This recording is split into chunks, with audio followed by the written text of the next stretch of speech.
제1가 하나님 보면은 서문이 있죠. 우리 서문을 함께 다 같이 큰 소리로 읽어보겠습니다. 시작.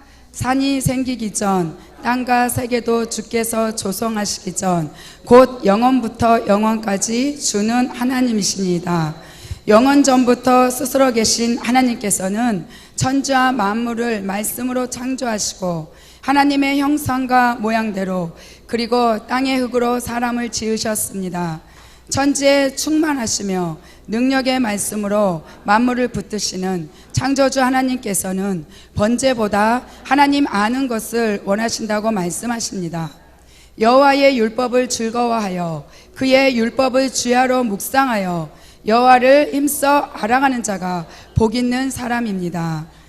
그러므로 우리가 여호와를 알자, 힘써 여호와를 알자. 그의 나타나심은 새벽빛같이 어김없나니 비와 같이 땅을 적시는 늦은 비와 같이 우리에게 임하시리라 하니라. 아멘. 서문에도 나와 있지만 호세아서 6장 3절 말씀에 보면 여호와를 알자, 힘써서 여호와를 알자고 말하고 있습니다. 분명히 성경에서는 하나님을 알되 그냥 아는 것이 아니라 힘써서 하나님을 알라고 말하고 있다는 거예요. 그렇다면 힘써서 하나님을 알라고 말한 이유가 뭘까요? 우리는 내가 하나님을 아는 만큼 하나님을 섬기기 때문이에요. 그래서 하나님을 많이 알면 알수록, 하나님을 아는 깊이가 깊으면 깊을수록 하나님을 더 의지하고 하나님을 더 찾는 자가 돼요. 하나님을 더 의지하고 하나님을 더 찾는다는 것은 그만큼 하나님을 더 신뢰하고 그만큼 하나님을 더 사랑하고 그만큼 하나님을 더 경외한다는 뜻이기도 하고요. 그래서 우리가 하나님을 확실하게 알고 신앙생활을 하는 것하고 하나님을 어렴풋이 대충 알고 신앙생활을 하는 것은 하늘과 땅 차이예요. 하늘과 땅은 서로 만날 수 있는 사이예요? 모르세요? 하늘과 땅은 서로 만날 수 없는 사이예요. 절대 만날 수 없는 사이죠. 우리가 하나님을 알고 모르고의 그 차이가 이렇게 하늘과 땅 차이만큼 그렇게 큰 차이가 난다는 거예요. 내가 하나님을 사랑한다면서 내가 사랑하는 그분이 어떤 분이고 또 어떤 능력을 갖고 있는지, 뭘 좋아하고 뭘 싫어하는지 그 정도는 알아야 하잖아요. 사랑한다면서 그분이 싫어하는 것만 골라서 한다면 그분과의 관계는 끊어지고 말겠죠. 예를 들어서 이스라엘 백성도 하나님이 택한 소중한 선민이었어요. 하지만 하나님을 정확히 제대로 몰랐기 때문에 하나님이 너무도 싫어하는 여로보암의 길로 가서 하나님과의 관계도 끊어졌고 결국은 멸망까지 하고 말았잖아요. 내가 하나님의 귀한 도구가 되고 싶고 진짜 알곡이 돼서 아름다운 열매를 맺고 싶다면 나도 그만큼 애쓰고 힘써서 하나님을 알아야 한다는 거예요. 하나님을 알아야 하나님이 사랑하는 자가 되고 하나님의 기쁨이 되죠. 우리가 믿는 하나님, 우리가 평생을 두고 믿고 따르고 의지하고 섬겨야 할 그 하나님, 그 하나님은 어떤 분이며 또 어떤 능력이 있는지, 또한 어떤 속성, 그러니까 성품, 하나님의 성품은 어떠신지 우리가 알아야 한다는 거예요. 또 어떻게 하면 하나님을 만날 수 있는지, 어떻게 해야 하나님의 기쁨이 되고 사랑하는 자녀가 되는지, 또한 하나님이 어떻게 일하시는지를 우리가 알면 우리의 신앙생활이 달라진다는 거예요. 영원 전부터 스스로 계신 분이고 아무것도 없는 무의 상태에서 생명이 충만한 유의 상태로 천지 만물을 창조하신 그 하나님은 어떤 분인지 지금부터 저와 함께 은혜를 나누고자 합니다. 공과 제일 첫 번째 보면 만물의 창조자 하나님께서 하신 일을 알아보겠습니다 나오죠. 먼저 만물의 창조자 되시는 하나님이 무슨 일을 하셨는지 함께 알아보겠습니다. 창세기 1장 1절부터 2절 말씀을 함께 읽겠습니다. 공과에 있습니다. 다 같이 읽겠습니다. 시작. 태초에 하나님이 천지를 창조하시니라.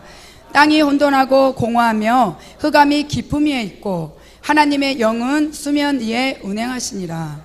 아멘. 성경책은 구약 39권, 신약 27권, 총 66권으로 되어 있는데 이 성경책을 펼치면 성경책 66권 중에 가장 먼저 처음 첫 장 첫 줄에 하나님은 본인이 누군지 너무도 정확하고 분명하게 말씀하고 계시다는 거예요. 바로 이 창세기 1장 1절 말씀에서처럼 하나님은 태초에 천지를 창조하신 분이세요. 하늘과 땅 가운데 우주 만물을 창조하신 창조주라는 거예요. 여기서 창조의 뜻은 원래 있었던 것을 가지고 개조해서 무언가를 만든 것이 아니라 아무것도 없는 절대 무의 상태에서 유를 창조해낸 것을 말하는 거예요. 하나님께서는 보이는 세계와 보이지 않는 세계 모두를 창조하셨어요.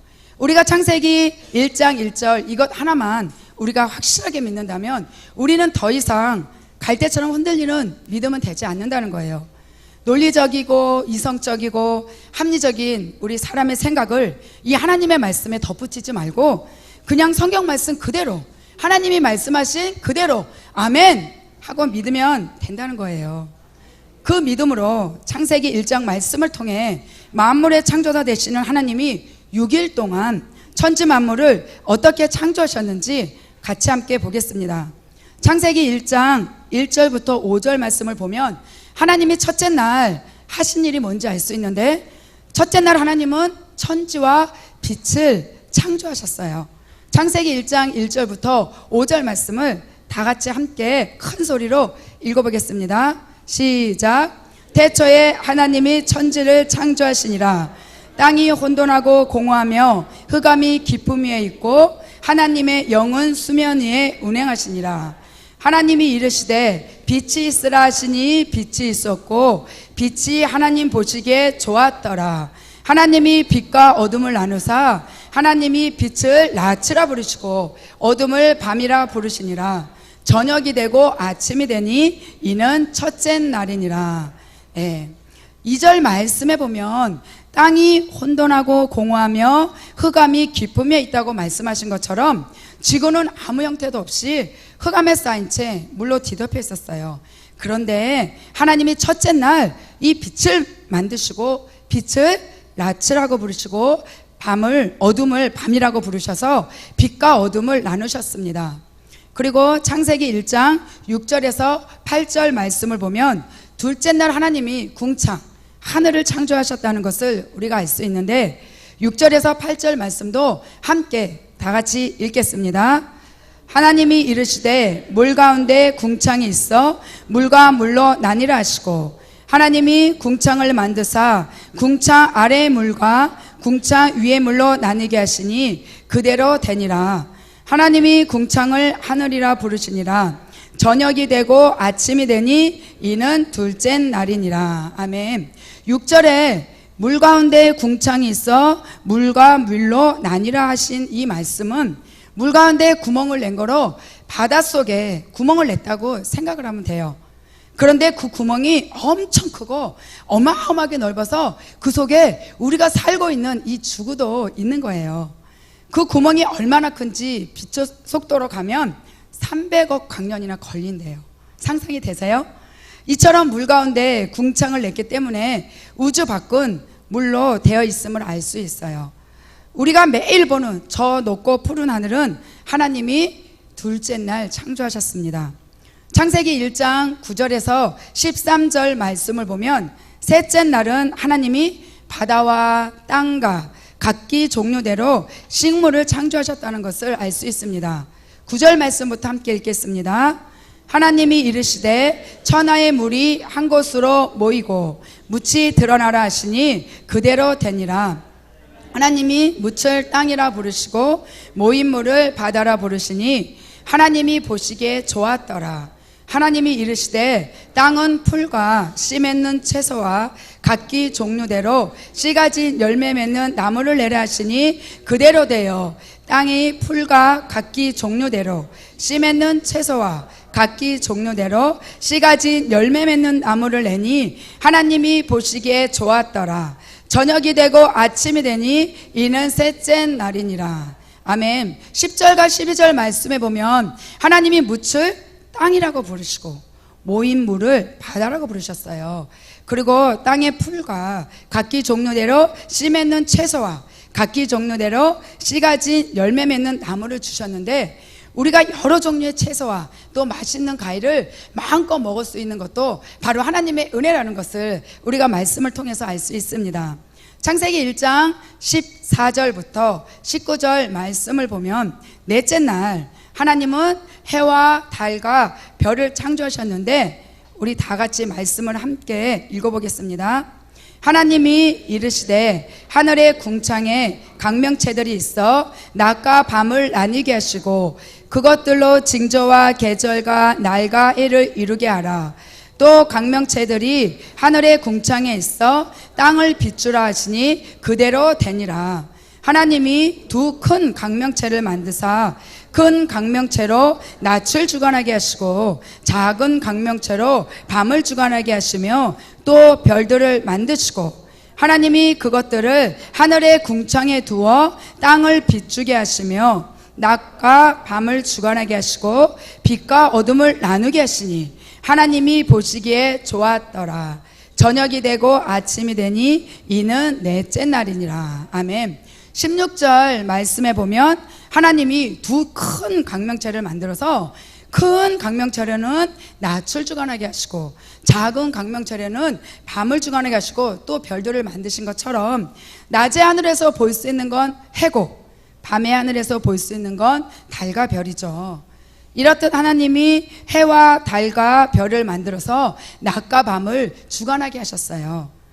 신명기 4장 19절 말씀에 보면은 또 그리하여 내가 하늘을 향하여 눈을 들어 해와 달과 별들 하늘 위의 모든 천체 곧 너희의 하나님 여호와께서 천하 만민을 위하여 배정하신 것을 보고 미혹하여 그것에 경배하며 섬기지 말라고 하나님이 말씀하셨듯이 하나님이 사람을 위해 해와 달과 별을 만들어서 배정하신 것인데 사람이 이곳을 보고 미혹이 돼서 섬길까봐 하나님이 염려하셨다는 거예요.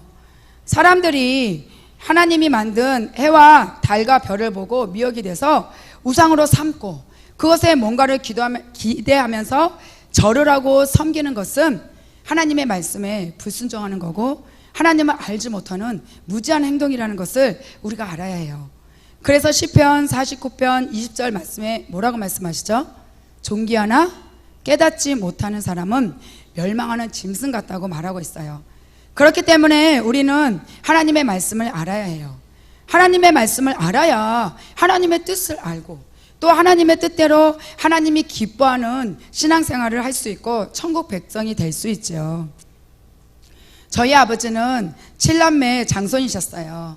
그래서 저희 집은 1년에 제사가 여러 번 있었어요.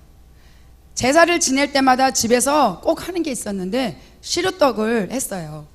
그런데 제가 5남매 장녀예요. 큰딸이에요. 그래서 늘 엄마 옆에서 제사 때마다 저는 심부름을 도왔어요. 그래서 그 시루떡이 다 쪄지면 엄마가 그 시루떡을 접시에 담아서 저에게 주면서 갖다 놓으라고 하는 곳이 있었어요. 그곳이 어딜까요? 마루 또 장독대 그런 곳에 갖다 놓으라고 했어요. 그 이유는 마루에 있는 신에게 장독대에 있는 신에게 먼저 섬기고 잘 보여야 우리 가족이 잘 된다고 그렇게 말씀을 하셨었어요. 그때는 그것이 큰딸인 저에게만 주어진 아주 특권이었어요. 그 당시에는. 그래서 정말 열심히 아주 거룩한 마음으로 저는 제사를 지낼 때마다 엄마 옆에서 열심히 도왔고 시키는 대로 다 했어요. 그뿐만이 아니라 엄마가 돌아가시고 나서도 저는 8년이라는 긴 세월 동안 제가 제사 음식을 만들어서 시골집에 갖다 드렸어요. 그것이 아버지에 대한 저는 효도라고 생각을 했어요. 이렇게 하나님을 모르면 저처럼 무죄할 수밖에 없다는 것을 알아야 해요. 죄가 죄인 줄 모르고 산다는 거예요. 그래서 하나님의 자녀인 우리는 하나님을 정확히 알고 제대로 믿어야 한다는 걸 알 수 있어요. 어떤 유명한 천문학자가 친구에게 예수님을 믿으라고 말을 해도 전혀 믿지 않더래요. 그런데 하루는 이 천문학자가 기도를 하는데 하나님이 지혜를 주셔서 이 천문학자가 태양계를 만들어 놓고 집에 장식을 해놨대요. 그리고 그 친구를 불렀대요. 전도를 하고자 하는 그 친구를. 그래 놓고 그 친구가 와서 그 태양계를 보고 야 이거 진짜 멋있다. 이거 누가 만들었니? 하고 물어보더래요. 그래서 이 천문학자가 내가 자고 일어났더니 저절로 만들어져 있었어. 그렇게 말을 했대요. 그러니까 그 친구가 말이 되는 소리를 하라고 화를 버럭 내더래요. 그래서 이 천문학자가 그 친구에게 그랬대요. 이런 장난감 하나도 저절로 만들어지지 않았는데 어떻게 이 우주 만문에 수많은 행성들이 만들어져서 질서정연하게 돌아가고 있겠느냐. 이것을 보더라도 분명히 이 우주 만물을 누군가 만들어 놓지 않았겠니 친구야 하고 얘기를 했더니 그 친구가 그제서 깨닫고 하나님을 믿었다고 합니다. 이렇듯이 해와 달과 별만 보더라도 우리는 하나님이 계시다는 것을 알 수 있습니다. 창세기 1장 20절부터 23절 말씀을 보면 다섯째 날은 하나님이 새와 물고기를 그 종류대로 창조하셨다는 것을 알 수 있어요. 20절 말씀부터 우리도 다시 힘을 내서 같이 읽겠습니다. 시작. 하나님이 이르시되 물들은 생물을 번성하게 하라. 땅이 하늘의 궁창에는 새가 나르라 하시고 하나님이 큰 바다 짐승들과 땅에서 번성하여 움직이는 모든 생물을 그 종류대로 날개 있는 모든 새를 그 종류대로 창조하시니 하나님이 보시기에 좋았더라. 하나님이 그들에게 복을 주시며 이르시되 생육하고 번성하여 여러 바닷물에 충만하라. 새들도 땅에 번성하라 하시니라. 저녁이 되고 아침이 되니 이는 다섯째 날이라. 아멘. 21절 말씀에서처럼 하나님이 큰 바다 짐승들과 물에서 번성하여 움직이는 모든 생물을 그 종류대로 날고 있는 모든 새를 그 종류대로 창조하셨어요. 하나님은 이처럼 우리가 이름도 다 알 수 없는 수천 종류의 물고기와 새를 각각 그 종류대로 창조하신 분이세요. 이제 드디어 여섯째 날이 됐는데 창세기 1장 24절부터 31절 말씀을 보면 이 여섯째 날은 하나님이 짐승을 그 종류대로 창조하셨고 사람을 하나님의 형상과 모양대로 창조하셨다는 것을 알 수 있어요. 25절부터 28절까지만 말씀을 함께 읽겠습니다. 25절 말씀입니다. 하나님이 땅의 짐승을 그 종류대로 가축을 그 종류대로 땅에 기는 모든 것을 그 종류대로 만드시니 하나님이 보시기에 좋았더라. 하나님이 이르시되 우리의 형상을 따라 우리의 모양대로 우리가 사람을 만들고 그들의 바다의 물고기와 하늘의 새와 가축과 온 땅과 땅에 기는 모든 것을 다스리게 하자 하시고 하나님이 자기 형상 곧 하나님의 형상대로 사람을 창조하시되 남자와 여자를 창조하시고 하나님이 그들에게 복을 주시며 하나님이 그들에게 이르시되 생육하고 번성하여 땅에 충만하라. 땅을 정복하라. 바다의 물고기와 하늘의 새와 땅에 움직이는 모든 생물을 다스리라 하시니라. 아멘.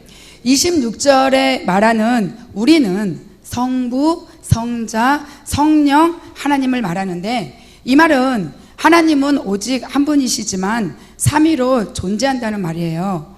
우주 만물을 창조하신 하나님, 볼 수 없는 하나님이 볼 수 있는 하나님으로 오신 예수님, 우리의 보혜사로 돕는 자로 오신 성령 하나님으로 삼위일체를 뜻해요. 하나님은 오직 한 분이시지만 이렇게 삼위로 존재한다는 말이에요. 이런 하나님께서 만든 모든 피조물들 중에 오직 유일하게 사람만을 하나님의 형상과 모양대로 만들어 주셨어요. 하나님은 우리를 너무나 사랑하셔서 사람을 원숭이나 물고기의 모양이 아닌 하나님 본인의 형상과 모양대로 사람을 만들어 주신 거예요. 이 말씀은 단순히 우리가 생김새만 하나님을 닮았다는 뜻이 아니라 하나님의 성품까지도 닮았다는 뜻이에요. 그만큼 하나님은 우리 사람을 특별하고도 아주 존귀한 존재로 만들어 주셨음을 우리는 알 수 있습니다. 그리고 하나님께서는 창세기 2장 7절 말씀을 보면 여호와 하나님이 땅의 흙으로 사람을 지으시고 생기를 그 코에 불어넣으시니 사람이 생명이 되니라. 이 말씀처럼 우리 사람에게는 하나님의 영을 불어넣어 주셔서 하나님과의 교통이 가능한 유일한 영적인 존재가 되게 하셨다는 거예요. 그렇기 때문에 우리의 범사가 잘 되고 강건하고 형통한 삶을 살기 위해서는 우리는 어떻게 해야 될까요? 하나님과의 교통이 이루어지는 삶을 살아야 되겠죠. 그러니까 우리는 이제부터 하나님 뜻 안에서 더욱 열심히 신앙생활을 잘해야 합니다. 그리고 일곱째 날에는 하나님이 하시던 모든 일을 다 마치시고 안식하시면서 복되고 거룩하게 하셨음을 알 수 있어요. 창세기 2장 1절에서 3절 말씀을 함께 읽어보겠습니다. 천지와 만물이 다 이루어지니라. 하나님이 그가 하시던 일을 일곱째 날에 마치시니 그가 하시던 모든 일을 그치시고 일곱째 날에 안식하시니라. 하나님이 그 일곱째 날을 복되게 하사 거룩하게 하셨으니 이는 하나님이 그 창조하시며 만드시던 모든 일을 마치시고 그날에 안식하셨음이니라. 아멘. 이렇듯 주일은 천지 만물을 창조하시고 나를 만드신 하나님 은혜를 생각하면서 교회에 나와서 하나님께 감사와 찬양을 드리는 날이에요. 누가복음 6장 5절 말씀에 안식일의 주인은 하나님이라고 말씀하셨고, 또 출애굽기 20장 8절부터 11절 말씀에 보면 안식일을 기억하여 거룩하게 지키라고 말씀하시고, 엿새 동안은 힘써 너의 모든 일을 행할 것이나 일곱째 날은 내 하나님 여호와의 안식일인즉 너나 내 아들이나 내 딸이나 내 남종이나 내 여종이나 내 가축이나 내 문 안에 머무는 객이라도 아무 일도 하지 말라고 말씀하셨어요.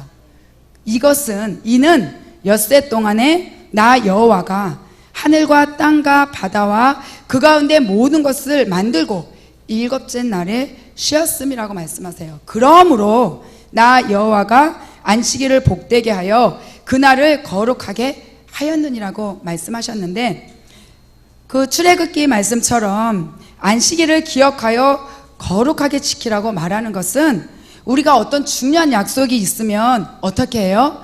달력에 막 표시해놓고 별 표시도 하고 막 내 눈에 잘 띄게 해놓죠. 중요한 약속이 있으면. 그것처럼 그날을 잊어버리지 않기 위해서, 그날을 기억하기 위해서 나의 어떤 중요한 약속이 있으면 달력에 표시해놔요. 그날을 기억하려고, 그날을 꼭 지키려고. 그런 것처럼 하나님께서 말씀하십니다. 안식일을 기억하여 거룩하게 지키라고 말을 합니다. 주일을 일부러 생각하고 기억을 해서 중요하게 여기고 거룩하게 지키라고 말하고 있다는 거예요. 그냥 일주일 동안 열심히 내 생활 막 하다가 오늘 토요일이고 내일 주일이네, 그래서 주일을 지키라는 게 아니에요. 하나님의 뜻은. 그래서 주일날은 다른 일 하지 말고 하나님과 약속한 날로 교회에 나와서 예배를 드리고 마음껏 찬양하고 마음껏 기도하면서 하나님을 만나는 날이에요. 그리고 6일 동안의 나의 삶이 하나님 앞에 어떻게 드려졌느냐에 따라서 하나님이 기뻐 받으시는 안식일이 된다는 거예요. 안식일은 6일 동안의 나의 삶을 하나님께 거룩한 열매로 드리는 날이에요. 내가 한 주 동안 아무렇게 막 살다가 주일날 와서 예배 드리는 것이 아니라 그 일주일 동안 진짜 나의 삶이 하나님 앞에 드려지는, 하나님의 보시기에 예쁘고 아름다운 그런 거룩한 삶을 살고 그 거룩한 삶의 열매, 그 열매로 드리는 게 주일이라고 생각합니다. 하나님은 또한 천지 만물을 만드실 때 며칠 동안 만드셨죠? 며칠 동안 창조하셨죠? 네? 네, 6일입니다. 그렇다면 우리는 이 천지 만물을 창조하신 하나님을 통해 무엇을 알게 되었나요? 바로 진화의 허구가 명백히 밝혀졌다는 거예요. 우리 사람은 원숭이가 진화돼서 만들어진 존재가 아니라는 거예요. 분명히 하나님이 여섯째 날 흙으로 하나님의 형상과 모양대로 만들어 주셨다는 것을 우리가 오늘 말씀을 통해서 다 알 수 있었지요. 만약 원숭이가 사람이 되었다면 원숭이에서 사람으로 진화되는 중간 과정에 있는 사람들이 현재 우리와 함께 살고 있어야 하는데, 그런 중간 과정에 있는 사람을 보신 적 있으세요? 없으시죠? 예를 들어서 머리는 원숭이인데 팔다리는 사람이어서 아주 깨끗하게 말끔하게 옷을 차려입고 다닌다든가, 몸은 원숭이인데 저처럼 이렇게 말을 하고 얼굴도 있고 눈, 코, 입도 있고 지식도 있고 이렇다든가, 어떤 원숭이에서 사람으로 진화되는 중간 과정에 있는 그런 수천 종류의 사람들이 현재 우리랑 같이 살고 있어야 되잖아요. 근데 그런 사람 보신 적 없잖아요. 고린도전서 15장 38절 39절 말씀을 보면 하나님이 그 뜻대로 그에게 형상을 주시되, 하나님이 그 뜻대로라고 말하죠. 하나님의 뜻대로 그에게 형체를 주셨대요. 각 종자에게 그 형체를 주시니라. 육체는 다 같은 육체가 아니니 하나는 사람의 육체요, 하나는 짐승의 육체요, 하나는 새의 육체요, 하나는 물고기의 육체라고 말씀을 하셨듯이 하나님께서는 각 종자에게 각각의 형체를 주셨다는 거예요. 그래서 사람의 육체, 짐승의 육체, 새의 육체, 물고기의 육체가 처음부터 따로따로 구별되어 창조되었다는 거예요. 우리는 절대 원숭이가 진화돼서 사람이 된 것이 아닙니다. 하나님이 모든 생물을 창조하실 때 분명히 각각 그 종류대로 창조하셨다는 것을 우리는 말씀을 통해서 확실히 알 수 있습니다. 4번 보겠습니다. 작은 4번. 하나님은 만물의 주인으로 무에서 유를 창조하신 분이세요. 히브리서 11장 3절 말씀을 함께 읽겠습니다. 믿음으로 모든 세계가 하나님의 말씀으로 지어진 줄을 우리가 아나니 보이는 것은 나타난 것으로 말미암아 된 것이 아니니라. 아멘. 이 말씀은 원래 있던 어떤 재료나 물질을 가지고 만든 것이 아니라 아무것도 없는 무의 상태에서 창조하셨다는 뜻으로 우리 눈에 보이는 것이 보이지 않는 것에서 나왔다는 것을 말하는 거예요. 창세기 1장 말씀에서도 우리가 알 수 있었지만 로마서 1장 19절에서 20절 말씀을 보면 이는 하나님을 알만한 것이 그들 속에 보임이라. 하나님께서 이를 그들에게 보이셨느니라. 창세로부터 그의 보이지 아니하는 것들 곧 그의 영원하신 능력과 신성이 그가 만드신 만물에 분명히 보여 알려졌나니 그러므로 그들이 핑계하지 못할지니라. 아멘. 로마서 1장 20절 말씀에는 하나님이 만드신 만물 속에 분명히 하나님이 계시다는 것을 우리에게 나타내 보여주셨다는 것을 말하고 있는데, 히브리서 11장 3절 말씀처럼 우리는 믿음이 있어야 이 만물을 통해서 하나님이 계시다는 것을 알 수 있습니다. 믿음은 우리로 하여금 모든 세계가 하나님의 말씀으로 창조되었다는 것을 깨닫게 해주고 눈에 보이는 세계뿐만이 아니라 눈에 보이지 않는 것까지도 우리가 다 믿게 해줍니다. 하나님은 우리의 믿음을 통해서 일하시기 때문에 우리의 믿음을 보여야 하나님의 놀라운 역사를 체험할 수 있습니다. 여러분, 아직도 이 세상 모든 만물이 저절로 생겨났다고 생각하세요? 절대 아니죠. 길가에 일렬로 심겨져 있는 가로수 보신 적 있으시죠? 그 가로수가 저절로 자신들이 줄을 맞춰서 쭉쭉쭉 심겨져 있다고 생각하세요? 우리가 살고 있는 집이 어느 날 저절로 뚝딱 만들어져 있다고 생각하세요? 아니죠. 우리가 살고 있는 이 세상도 누군가의 손길을 통해서 길가에 가로수가 심겨졌고 또 집도 누군가의 손길을 통해서 지어졌듯이 히브리서 3장 4절에 집마다 지은 이가 있으니 만물을 지으신 이는 하나님이라고 분명히 말하고 있다는 거예요. 또 우리가 살고 있는 지구가 23.5도 살짝 이렇게 기울어져 있는데 이 기울어진 오묘한 하나님의 뜻이 있다는 것을 여러분 알게 계실까요? 제가 말씀해 드릴게요. 만약에 이 지구가 달 쪽으로 조금만 더 기울어졌어도 이 지구는 꽁꽁 얼어서 사람이 살 수 없었고, 반대로 태양 쪽으로 지구가 조금만 더 기울어 있었어도 이 지구는 불덩이가 돼서 또 사람이 여전히 살 수가 없었대요. 진짜 하나님의 놀라운 능력이죠. 이렇게 이 우주 공간에 떠 있는 모든 행성들이 부딪히지 않고 질서 정연하게 돌아가고 있는 것을 보더라도 누군가 이것을 다스리고 있음을 우리가 알 수 있어요. 그분이 바로 이 천지 만물을 창조하신 하나님이세요. 이처럼 정교하고도 완벽한 우주는 하나님만이 창조할 수 있습니다. 하나님은 세밀하고도 놀라운 질서와 계획하심으로 아무것도 없는 절대무의 상태에서 생명이 충만한 유의 상태로 천지 만물을 창조하셨어요. 하나님은 이처럼 6일 만에 천지 만물을 말씀으로 한치의 오차도 없이 아주 정확하게 만드신 분이세요. 우리가 상상도 할 수 없을 만큼 위대하시고 전능하신 분이 바로 우리가 믿는 하나님, 내가 믿는 하나님이라는 거예요. 우리가 숨쉬고 살아갈 수 있는 이 모든 환경을 주신 분도 하나님이세요.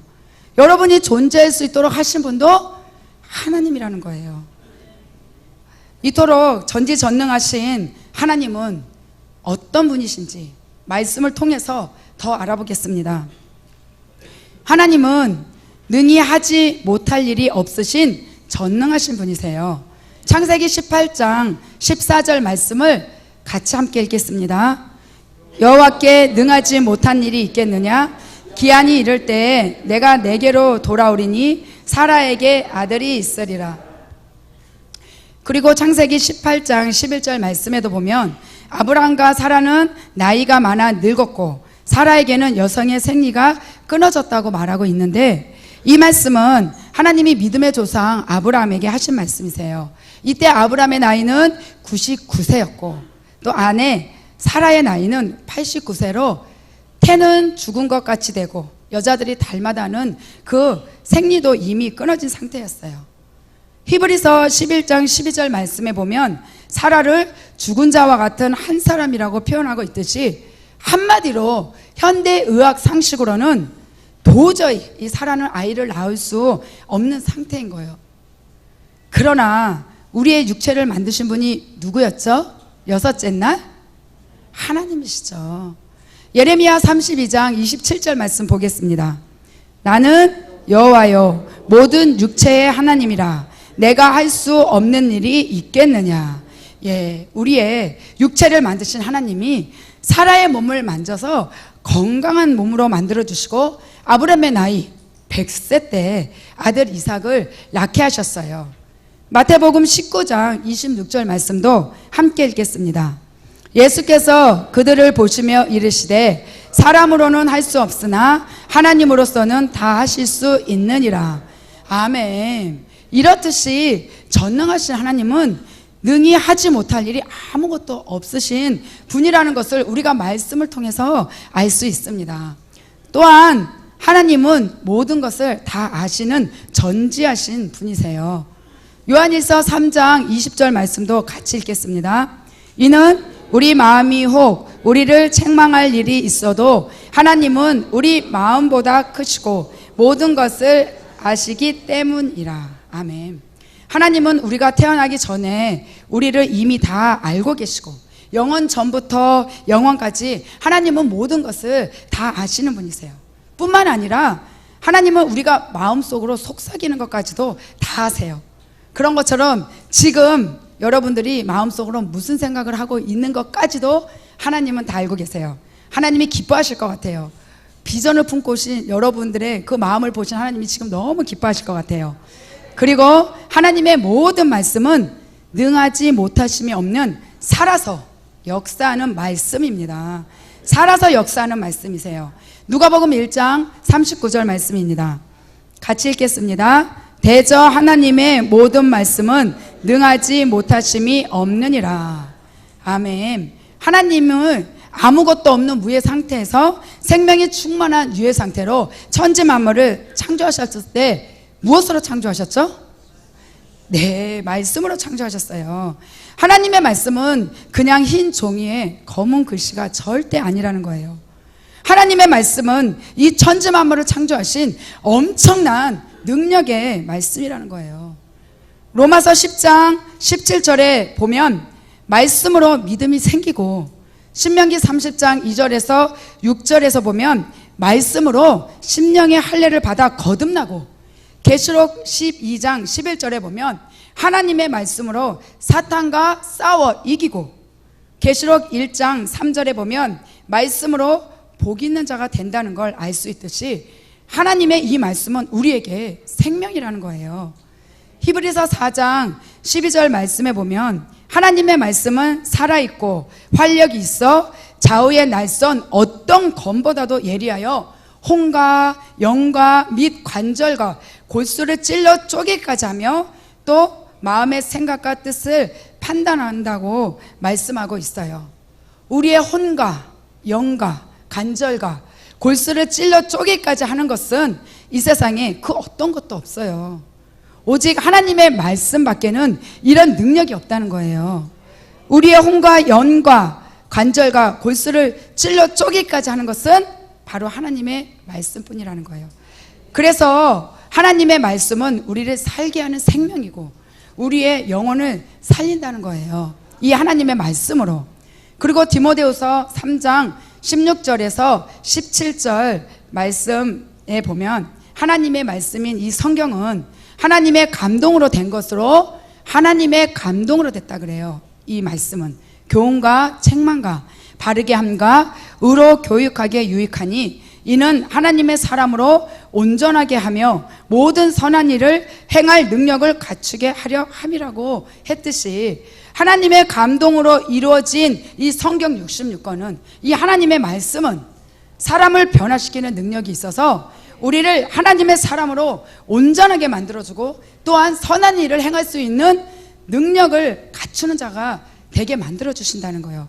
하나님의 말씀은 이런 엄청난 능력의 말씀입니다.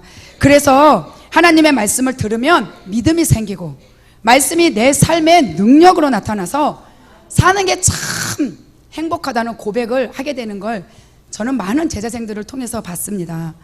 어떤 사람들은 변화되고 싶어서 세상의 여러 교육을 모두 쫓아다녀 봐요. 이 교육 저 교육 변화되고 싶어서 아버지 학교 어머니 학교 세상에서 하는 모든 것들을 다 찾아다녀 보지만 하나님이 말씀이 없는 그 효과는 얼마인 줄 아세요? 작심 3일. 내 마음으로 그것도 작심해서 3일밖에 못 간다는 거예요. 절대 이 세상 지식으로는 사람을 변화시키지 못해요. 사람을 변화시키는 것은 오직 하나님의 말씀밖에 없습니다. 왜냐하면 이 하나님의 모든 말씀은 살아있고 우리가 상상할 수도 없을 만큼 큰 능력이 있고 그 말씀은 능치 못함이 없기 때문이에요. 우리는 이 말씀을 알아야 하나님을 알고 하나님을 믿을 수 있는 믿음이 생기고 또 하나님이 나를 만드신 그 뜻도 알 수 있습니다. 하나님은 인간의 모든 생사복을 주관하시는 분이세요. 하나님께서 보시고 이 사람은 살릴 사람인지 아니면 죽일 사람인지 복줄 사람인지 가난하게 할 사람인지 또 그 사람을 따라서 하나님이 다 주관하신다는 거예요. 그래서 모든 게 형통하고 잘 되려면 누구에게 잘 보여야 될까요? 바로 하나님께 잘 보여야 합니다. 이렇듯이 우리의 모든 것은 누구에게 달려있어요? 하나님께 달려있고 하나님께 속해 있어요. 역대상 29장 11절에서 12절 말씀 다 찾으셨어요? 함께 읽겠습니다. 여호와여 위대하신가 권능과 영광과 승리와 위엄이 다 주께 속하였사오니 천지에 있는 것이 다 주의 것이로소이다. 여호와여 주권도 주께 속하였사오니 주는 높으사 만물의 머리이심이니이다. 부와 귀와 주께로 말미암고 또 주는 만물의 주제가 되사 손에 건세와 능력이 있사오니 모든 사람을 크게 하신가 강하게 하심이 주의 손에 있나이다. 아멘. 또한 모든 것이 하나님께 달려 있어요. 사무엘상 2장 6절에서 7절 말씀도 함께 읽어보겠습니다. 여호와는 죽이기도 하시고 살리기도 하시며 수월에 내리기도 하시고 거기에서 올리기도 하시는도다. 여호와는 가난하게도 하시고 부하게도 하시며 낮추기도 하시고 높이기도 하시는도다. 아멘.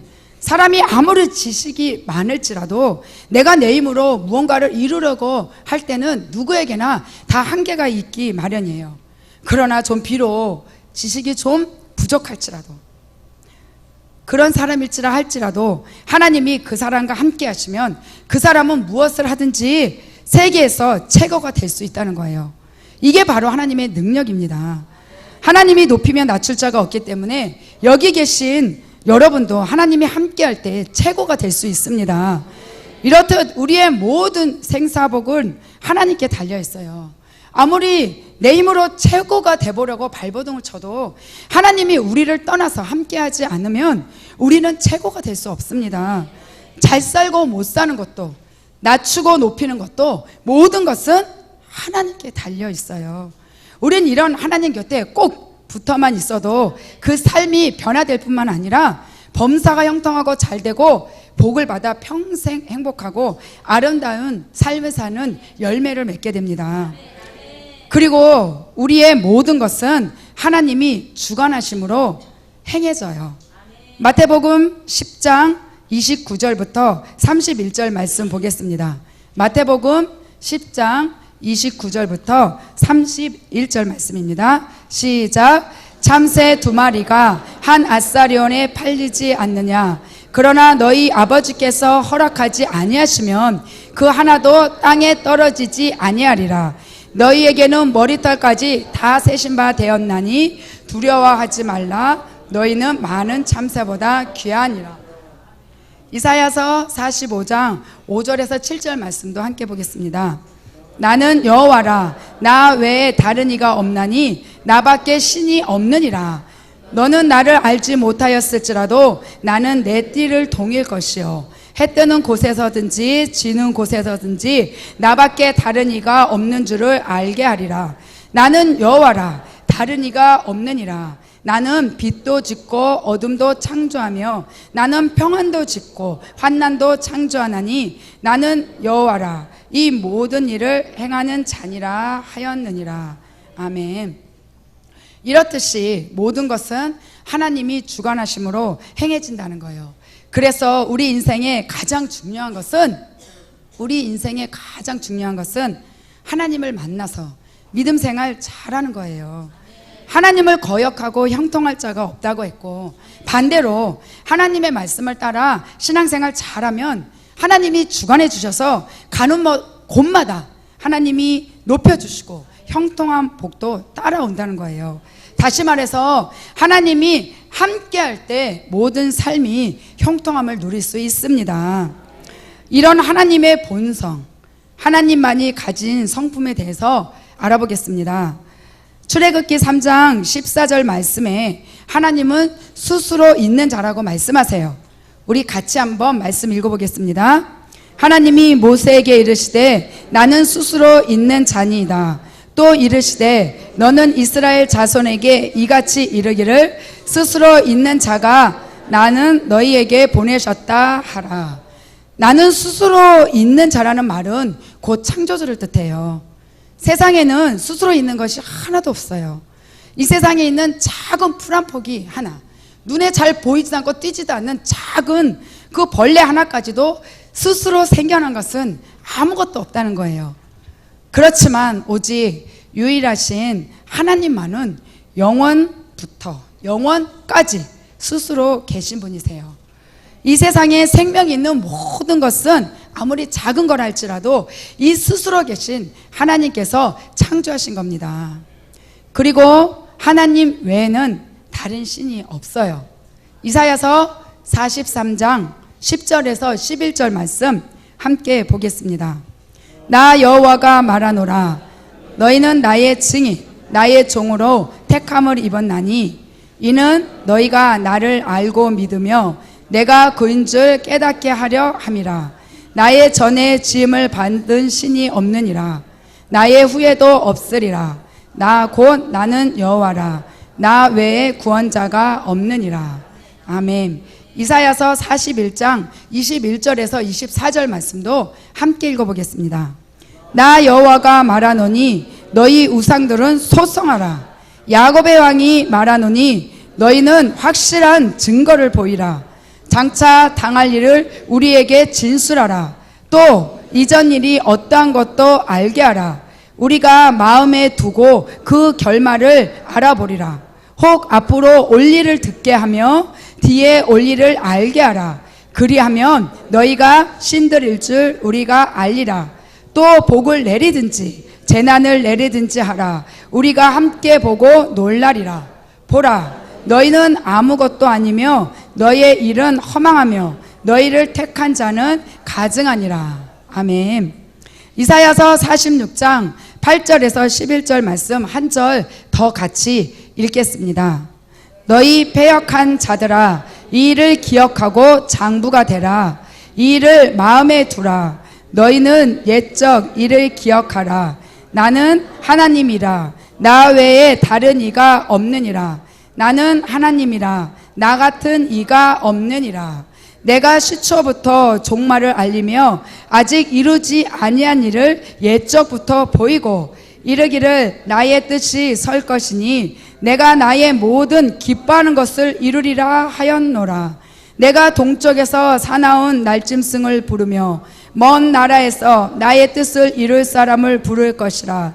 내가 말하였은즉 반드시 이룰 것이요 계획하였은즉 반드시 시행하리라. 아멘. 하나님 전에 지음을 받은 신이 없고 후에도 없고 오직 유일한 신은 하나님 한 분뿐이라는 거예요. 하나님 외에는 다른 신이 없다는 말은 오직 하나님만이 구원자라는 뜻이고요. 이사야서 말씀에서도 우상들에게 말하죠. 나 외에 참신이 있으면 소송에서 시시비비를 가려보라고 말을 하면서 너희들이 신이면 확실한 증거를 보이라고 말해요. 어떤 증거들? 장차 당할 일을 진술해보고 이전 일이 어떠한 것도 알게 하고 복을 내리든지 재난을 내리든지 해보라는 거예요. 그러면서 너희는 아무것도 아니며 너희 일은 허망하며 너희를 택한 자는 가증하다고 말하고 있는 말처럼 오직 하나님만이 참 신이고 다른 것은 모두 사람이 만든 허망한 우상일 뿐입니다. 또한 하나님은 인격체세요. 잠언 말씀 함께 읽어보겠습니다. 잠언 8장 17절 말씀입니다. 나를 사랑하는 자들이 나의 사랑을 입으며 나를 간절히 찾는 자가 나를 만날 것이니라. 잠언 15장 8절 말씀도 함께 읽겠습니다. 악인의 제사는 여호와께서 미워하셔도 정직한 자의 기도는 그가 기뻐하시느니라. 아멘. 저한테는 딸이 한 명 있어요. 그런데 그 딸이 어렸을 때는 엄마한테 필요한 것이 있든지 없든지 엄마만 옆에 있으면 이 세상 다 얻은 것처럼 좋아하고 엄마가 세상의 최고라고 생각을 하고 늘 엄마를 찾고 늘 엄마와 함께 있고 싶어 했어요. 저는 제 딸이 그럴 때가 가장 예쁘고 가장 사랑스러웠던 것 같아요. 이처럼 우리 하나님도 인격체시기 때문에 우리가 이 어린아이와 같은 순수한 심령으로 또 하나님을 사모함으로 찾을 때 우리 하나님이 기뻐하신다는 거예요. 하나님을 찾는 자가 하나님을 만난다고 했고 또 우리가 성령의 충만함을 받기 위해서도 하나님을 간절히 찾고 사모하는 그 마음이 있어야 해요. 우리는 이 인격체이신 하나님을 찾고 만나는 자가 꼭 되시길 바랍니다. 하나님은 영원하시고 변하지 않으시는 분으로 변함이 없으시고 영원토록 동일하신 하나님이라는 거예요. 야고보서 1장 17절 말씀 보겠습니다. 시작. 온갖 좋은 은사와 온전한 선물이 다 위로부터 빛들의 아버지께로부터 내려오나니 그는 변함도 없으시고 회전하는 그림자도 없으시니라. 움직이는 그림자 같지 않게 변하는 일이 없다고 말하죠. 동일하다, 똑같다는 뜻이죠. 히브리서 13장 8절 말씀도 함께 읽어보겠습니다. 예수 그리스도는 어제나 오늘이나 영원토록 동일하시니라. 아멘. 사람의 마음은 죽을 듯해요. 그래서 저도 경험했는데 신앙생활 저희가 하다가 보면 은혜 많이 받고 성령 충만할 때는 모든 것이 감사하고 기쁘고 즐겁고 행복하고 그저 감사가 입에서 떠나지가 않아요. 내가 하나님의 너무 사랑을 받고 있는 주인공처럼 느껴져요. 그런데 은혜가 뚝 떨어지면 모든 것이 귀찮고 믿음이 흔들리고 기도에도 응답되어지는 것 같지도 않고 하나님은 멀리 계신 것 같고 나하고는 상관이 없으신가 싶은 그런 마음이 들고 무엇보다도 입에서 감사부터 사라지듯이 사람은 항상 똑같지가 않아서 늘 변하지만 우리 하나님은 어제나 오늘이나 영원히 변함이 없으시고 영원토록 동일하신 분이라는 거예요. 이처럼 하나님은 영원히 변하지 않기 때문에 우리가 100% 신뢰할 수 있고 모든 것을 나의 모든 인생까지도 맡기고 따라갈 수 있습니다. 아멘. 또한 무궁하시고 영원히 계시는 하나님이세요. 시편 102편 27절 말씀 함께 보겠습니다. 주는 한결같으시고 주의 연대는 무궁하리이다. 아멘. 시편 90편 2절 말씀도 함께 읽겠습니다. 산이 생기기 전 땅과 세계도 주께서 조성하시기 전 곧 영원부터 영원까지 주는 하나님이시니이다. 아멘. 히브리서 1장 11절에서 12절 말씀도 한 절 더 같이 읽겠습니다. 그것들은 멸망할 것이나 오직 주는 영존할 것이요 그것들은 다 옷과 같이 낡아지리니 우복처럼 갈아입을 것이요 그것들은 옷과 같이 변할 것이나 주는 여전하여 연대가 다함이 없으리라 하였으나. 아멘. 이 세상의 모든 것은 언젠가는 다 낡아져서 버리게 되고 여러분도 어떠겠어요? 나이가 들어 언젠가는 다 죽게 되고 우리가 살고 있는 이 지구도 수명이 다할 때가 오겠죠. 시편 102편 26절에 천지는 없어지려니와 주는 영존하시겠고 그것들은 다 옷과 같이 낡으리니 우복같이 바꾸시면 바뀌려니와 주는 한결같으시고 주의 연대는 무궁하리다. 이렇게 말씀하신 것처럼 이 세상 것은 언젠가는 모두 없어져요. 그리고 썩어질 것들이에요. 그렇지만 오직 하나님만은 연대가 다함이 없이 영원히 계시는 분이라는 것을 말하고 있습니다. 또한 하나님은 무한한 분이시기 때문에 하나님의 위대하심을 측량하지 못하고 또한 천지에 충만하십니다. 하나님은 무한한 분이세요. 그렇기 때문에 하나님의 위대하심을 측량할 수가 없어요. 그리고 천지에 충만하십니다. 시편 145편 3절 말씀 보겠습니다. 여호와는 위대하시니 크게 찬양할 것이라 그의 위대하심을 측량하지 못하리로다. 아멘. 여호와는 위대하시니 크게 하나님을 찬양할 때도 크게 찬양할 것이라 그의 위대하심을 측량하지 못하리라 말씀하셨어요. 그리고 예레미야 23장 24절에도 같이 보겠습니다. 여호와의 말씀이라 사람이 내게 보이지 아니하려고 누가 자신을 은밀한 곳에 숨길 수 있겠느냐. 여호와가 말하노라 나는 천지에 충만하지 아니하냐. 네. 시편 139편 7절에서 10절 말씀도 같이 읽겠습니다.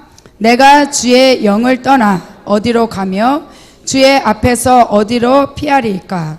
내가 하늘에 올라갈지라도 거기 계시며 수월에 내 자리를 펼지라도 거기 계시니이다. 내가 새벽 날개를 치며 바다 끝에 가서 거주할지라도 거기서도 주의 손이 나를 인도하시며 주의 오른손이 나를 붙드시리이다. 아멘. 내가 주의 영을 떠나 하나님의 영을 떠나 어디로 가며 주의 앞에서 어디로 피하리까. 피할 수 있다는 거예요, 없다는 거예요? 피할 수 없다는 거죠. 내가 하늘에 올라갈지라도 거기 계시고 또 수월에 내 자리를 펼지라도 거기 계시니이다. 내가 새벽 날개를 치며 바다 끝에 가서 거주할지라도 거기서도 주의 손이 하나님의 손이 나를 인도하시며 주의 오른손이 나를 붙드시리이다. 이렇게 말씀하세요. 아멘. 하나님은 한 곳에만 있는 하나님이 아니라는 거예요. 한 곳에만 어느 장소 한 곳에만 계시는 그런 하나님이 아니라는 거예요. 이처럼 천지에 충만해서 어디든지 계시는 무소부재하신 분이 바로 하나님이세요. 이런 하나님이시기 때문에 우리가 어디에 있든지 하나님은 다 아신다는 거예요. 그래서 우리는 어떻게 해야 돼요? 우리는 어디에 있든지 무엇을 하든지 우리는 하나님이 기뻐하는 삶이 돼야 한다는 걸 알 수 있어요. 제가 어른반은 화요일 날 제가 국기 화요반이라고 제자생을 가르치고 또 주일날은 청년 5반 우리 청년부 아이들을 제자교육을 해요. 근데 그 아이들을 지금 중학교 1학년 때부터 만난 아이부터 시작해서 지금 대학교를 졸업하고 대학원까지 들어간 그 청년이 있어요. 근데 우리 그 중학교 1학년 때 시작된 그 아이들 그때 지금 한 5년 넘어서 6년째 지금 이제 제자교육을 마쳤어요. 그 아이들은 제자교육을 이제 끝났는데 제가 그 아이들 처음에 제자교육 시작할 때 제자교육이 한 5시간 되거든요. 저희는 주일날 이제 찬양하고 기도하고 앉아서 이제 성경 말씀 들어가는 그 제자교육인데 그 제자교육을 한 5시간 하다 보면 애들이 앞에서는 얌전히 앉아 있는데 이제 상 밑으로 그 책상 밑으로 막 힘드니까 발짓도 하고 막 이러기도 했었어요. 초기에 제자교육 처음 시작했을 때. 그래서 제가 그 아이들한테 이 말씀을 했어요. 이 시편 139편 7절에서 10절 말씀을 하면서 지금 우리가 이 건물 안에 들어있어서 선생님 눈에는 건물이 가려져 있는 것은 보이지 않는다. 너희들 책상 밑에 있는 발도 보이지 않고 움직이는 손도 보이지 않고 이 건물 안에 딱 들어와 있으면 나는 보이지 않지만 하나님은 다 보인다. 너네 그거 몰랐지. 사람 눈은 속일 수 있지만 하나님 눈은 못 속인다. 제가 그러면서 최선 다해서 열심히 이 자리는 선생님한테 보이기 위해서 앉아있는 게 아니라 하나님 앞에 앉아있는 자리다. 그러면서 그 아이들한테 건물 안에 있어서 선생님 눈에 가려져서 보이지 않는 것은 선생님은 보이지 않지만 하나님은 어디든지 어떤 곳에 있기 때문에 다 보인다. 그래서 하나님이 보이는 곳이든 하나님이 보이지 않는 곳이든 우리는 항상 한결같은 마음으로 하나님이 기뻐하는 삶을 살아야 된다. 그렇게 그래서 이 제자교육도 최선 다해서 열심히 받아야 돼. 하나님이 널 보고 네가 하나님께 온전히 들음으로 인해서 너에게 아름다운 열매를 주실 거야. 제가 그렇게 말했던 기억이 납니다. 예, 이거 또 다 같이 우리 말씀 한 절을 찾아보겠습니다. 다 성경책 가지고 오셨죠? 신명기 6장 5절입니다.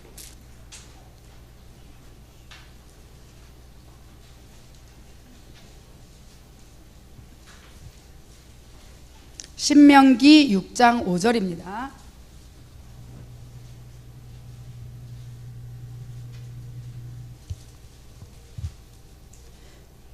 조금 기다리더라도 다 찾으셨으면 좋겠어요. 함께 읽고 싶어요. 혹시 못 찾으신 분 없으시죠? 그럼 보겠습니다. 신명기 6장 5절 시작.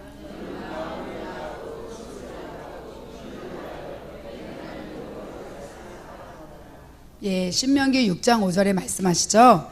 너는 마음을 다하고 뜻을 다하고 힘을 다하여 내 하나님 여호와를 사랑하라. 구약에 모세를 통해 하나님이 말씀하셨어요. 거기 덮지 마시고요. 거기다 이렇게 성경책 가운데에 끼는 거 거기다 이렇게 볼펜이든 뭐 걸쳐 놓으시고요. 한 절 더 한번 찾아보겠습니다. 마태복음 22장 37절입니다. 이 말씀도 다 찾을 때까지 제가 기다리겠습니다. 마태복음 22장 37절입니다.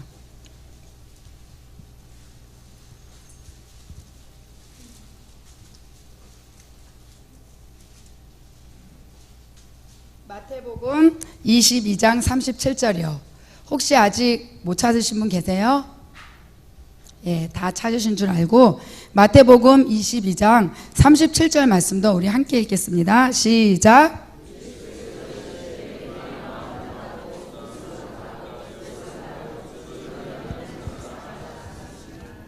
예, 아멘. 여호와께서 그러니까 예수께서 이르시되 내 마음을 다하고 목숨을 다하고 뜻을 다하여 주 너의 하나님을 사랑하라 하셨으니 신약의 예수님을 통해 말씀하셨죠. 아까 신명기 6장 5절과 마태복음 22장 37절 말씀이 같아요, 달라요? 같은 말씀이 있어요. 신명기 6장 5절 말씀에는 너는 마음을 다하고 뜻을 다하고 힘을 다하여 내 하나님 여호와를 사랑하라고 말씀하셨고, 마태복음 22장 37절 말씀에서는 예수님께서 이르시되 내 마음을 다하고 목숨을 다하고 뜻을 다하여 주 너의 하나님을 사랑하라 하셨으니 하고 말합니다. 이처럼 구약이나 신약 모두, 구약이나 신약 모두 하나님의 뜻은 똑같다는 걸 우리가 알 수 있어요. 하나님의 뜻은 오직 우리가 마음을 다하고 뜻을 다하고 힘을 다해서 하나님을 사랑을 하는 거예요. 하나님을 사랑하는 방법이 어디에 나와 있죠? 아시는 분? 제가 알려드릴까요? 요한이 있어도 맞아요. 제가 알려드릴까요? 또 혹시 자신 있게 알 수 있다고 하시는 분 한 분만 더. 예, 요한복음 14장. 예, 맞습니다. 하나님의 뜻은 분명히 우리가 마음을 다하고 뜻을 다하고 힘을 다해 사랑하는 거라고 말씀하셨죠. 근데 이 하나님을 사랑하는 방법이 어디에 나와 있냐면요, 제가 큰 비밀을 알려드릴게요. 성경 66권이에요. 아멘. 성경 아까 말씀하신 말씀도 다 맞아요. 성경 66권 안에 포함되어 있으니까요. 성경 66권 말씀을 통해서 하나님을 사랑하는 방법을 우리가 알 수 있어요. 분명히 하나님은 마음을 다하고 뜻을 다하고 힘을 다해서 사랑하라고 했는데, 그러면 우리가 하나님을 사랑하는 방법을 알아야 하나님을 사랑하죠. 근데 우리 좋으신 하나님께서는 하나님을 사랑하는 방법을 저희에게 주셨어요. 성경 66권을 통해서 하나님을 사랑하는 방법을 저희들에게 알려주셨다는 거, 참 우리 하나님 좋으신 하나님이죠. 그래서 창세기부터 요한계시록까지 모든 말씀을 다 배워야 해요. 그래서 성경 66권 안에 하나님을 사랑하는 방법이 다 나와 있기 때문에 우리가 창세기부터 요한계시록까지 모든 말씀을 다 배워야 한다는 거예요. 그래야 하나님을 마음을 다하고 뜻을 다하고 힘을 다해 어떻게 사랑해야 하는지 정확히 분명하게 알 수 있지요. 우린 늘 하나님을 만나고 하나님과 함께 살고 있어요. 하나님은 절대 멀리 계신 게 아니에요. 제가 아까 잠깐 얘기했었죠. 은혜 충만히 받을 때는 하나님이, 내가 하나님 앞에 주인공인 것 같은데 은혜가 뚝 떨어지면 하나님은 가까이 계신 것 같지도 않고 멀리 계신 것 같다고 그렇게 느껴졌다고 했는데, 그거는 제 탓이에요. 하나님 탓이 아니라 은혜가 뚝 떨어져 있던 제 탓이고, 하나님은 멀리 계신 게 아니에요. 하나님은 항상 우리 곁에 가까이 계세요. 우린 너무 당연해서 느끼지 못하고 살고 있지만 이 천지 만물 속에 하나님은 늘 만나면서 우리가 살아왔어요. 하나님을 이 천지 만물 속에서 하나님을 늘 만나면서 살아왔고, 이제는 그 하나님이 내 안에 오셔서 나와 함께 하시고 하나님을 아버지라고 부를 수 있는 그 특권까지도 우리에게 주셨어요. 아버지라고. 아무나 하나님을 아버지라고 부를 수 있을 것 같아요? 없어요. 지나가는 불신자에게 하나님 아버지라고 부르라고 해봐요. 부를 것 같아요? 미쳤다 그러지? 근데 우리는 이제 하나님을 만났어요. 그래서 하나님을 내 안에 이제 하나님이 주인이 되셨어요. 그래서 하나님을 아버지라고 부를 수 있는 그런 특권까지도 우리에게 주셨다는 거, 바로 나에게 하나님을 아버지로 부를 수 있는 특권을 나에게 하나님이 주셨다는 거예요. 우린 이렇게 든든한 백을 가진 하나님의 자녀라는 거예요. 어떤 백이요? 하나님을 아버지로 둔 그런 든든한 백을 가진 하나님의 자녀예요. 여러분은 이제 세상 부러울 것 하나도 없어요. 왜냐고요? 제가 말씀해 드릴까요? 이 지구에 70억 인구 중에서 이 지구에 70억 인구가 있대요. 그 70억 인구 중에서도 여러분을 하나님이 특별히 지으셨고 또 귀히 여겨서 하나님의 목숨과 바꿀 만큼 여러분을 특별히 사랑하시기 때문이에요. 이 지구에 얼마나 많은 인구가 있냐? 70억 인구래요. 근데 그 70억 인구 중에서도 여러분을 특별하게 지으시고 또 귀히 여겨서 하나님 본인의 목숨과 바꿀 만큼 우리 사람을, 여러분을 하나님이 특별히 사랑하신다는 거예요. 수없이 많은 사람들 중에 하나님이 특별히 여러분을 택해서 하나님의 자녀 삼아 주신 것은 여러분 생애에 엄청난, 너무너무도 엄청난 하나님의 은혜고 축복이라는 거예요. 그거 잊고 살진 않았겠지요. 이제 여러분은 하나님을 만났으니까 이제까지의 삶이 달라질 거예요. 하나님은 분명히 여러분의 인생을 값지게 바꿔놓을 거예요. 제가 아직도 하나님을 만나지 못했다면 저는 세상 일을 하고 있었을 거예요. 아주 열심히. 저는 세상에서 아이들을 가르쳐서 세상 영재를 만드는 일에 내 인생을 모두 바쳤을 거예요. 저는 하나님을 믿기 전에 아이들을 가르치는 학원 강사였거든요. 근데 얼마나 열심히 가르쳤냐면 저희 학원에 오는 아이들마다 공부를 못했던 아이들이 점수가 올라갔어요. 뭘 하든 열심히 하는, 하나만 보고 열심히 하는 그런 성격이었어요. 그래서 저희 학원에서 막 각각의 학교마다 전교 1등 막 올백들이 저희 학원에서 나왔어요. 특히 제가 하나님을 막 믿고 처음 초기 때, 초신자 때 하나님이 큰 은혜를 부어주셔서 그때는 학원을 할 때 막 줄을 섰어요. 저희 학원에 들어오고자 막 미리. 근데 그렇게 잘 되던 학원을 하나님이 제 마음속에 내려놓게 하셨어요. 하나님의 일을 하고 싶어서. 그래서 저는 지금은 하지 않지만 제가 아직도 하나님을 만나지 못했다면 그 열심으로 아마 학생들을 가르쳐서 이 학생들을 세상 영재를 만드는 일에 내 인생을 모두 바쳤을 거예요. 그러나 저는 하나님을 만났어요. 하나님을 만나고 이렇게 지금 뭐가 됐냐? 제자 강사가 됐어요. 그래서 그 학생들을 하나님을 알게 하는 말씀의 영재로, 기도의 영재로, 하나님이 기뻐하는 영적 영재로 그 키우는데, 만드는데 하나님이 저를 도구로 사용하셨어요. 이제 저는 하나님으로 말미암아 내가 얼마나 값진 인생을 사는지, 저는 진짜 우리나라 대통령 여자죠? 대통령도 안 부러워요. 제사상에 시루떡을 나르던 저 같은 사람도 하나님이 이렇게 쓰임받게 하셨는데 여러분은 얼마나 더 귀하게 하나님이 쓰시겠어요. 하나님이 함께하는 여러분의 삶이 얼마나 값지게 변할지 저는 여러분을 보면서 정말 너무너무 기대가 돼요. 저처럼 저도 그렇게 변했기 때문에 하나님을 만나고 하나님이 함께하는 그 삶 속에서 제가 이렇게 변했기 때문에. 그러니까 이제 내 삶의 우선순위를 하나님께 두고 그 하나님을 꼭 붙잡으세요. 하나님이 여러분을 통해서 일할 수 있도록 내가 먼저 하나님을 붙잡아야, 아까 우리 잠언 말씀을 통해서 아까 은혜 나눴죠. 내가 먼저 하나님을 붙잡아야 하나님이 나를 통해 일을 합니다. 저도 그 잘되던 학원 줄을 서서 아이들이 들어오려고 했던 그 학원 저 내려놓고 하나님을 붙잡았어요. 그래서 이렇게 저 같은 자, 진짜 제사상에 시루떡을 나르던 이렇게 무지했던 저 같은 자도 하나님이 함께하는 삶을 통해서 이렇게 하나님을 만나고 하나님의 도구가 되었잖아요. 그런 것처럼 내 삶의 우선순위를 하나님께 두고 그 하나님을 꼭 붙잡으라는 거예요. 그렇게 할 때 하나님이 여러분을 통해 일을 하실 수 있습니다. 이런 하나님의 은혜 안에 있는 여러분을 주님의 이름으로 축복하고 사랑합니다. 이상으로 새가족 교육 하나님을 모두 마치겠습니다. 감사합니다.